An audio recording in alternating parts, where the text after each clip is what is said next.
بسم الله الرحمن الرحيم.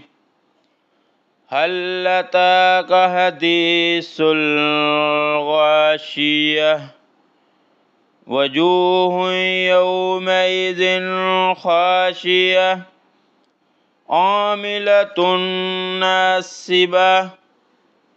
تصلى نارا حامية تسقى من عين آنية ليس لهم طعام إلا من ضريع لا يسمن ولا يغني من جوع وجوه يومئذ ناعمة لسعيها راضية في جنة عالية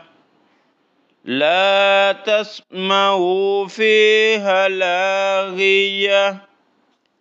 فيها عين جارية فيها سرور مرفوعة وأكواب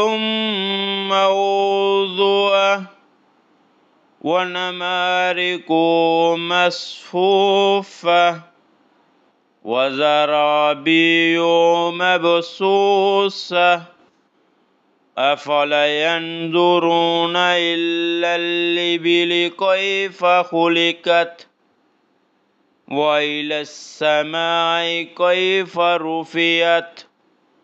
وإلى الجبال كيف نصبت وإلى الأرض كيف سطحت فذكر إنما أنت مذكر لست عليهم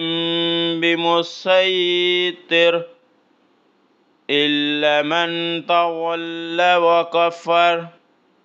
فيعذبه الله العذاب الأكبر إن إلينا إيابهم ثم إن علينا حسابهم.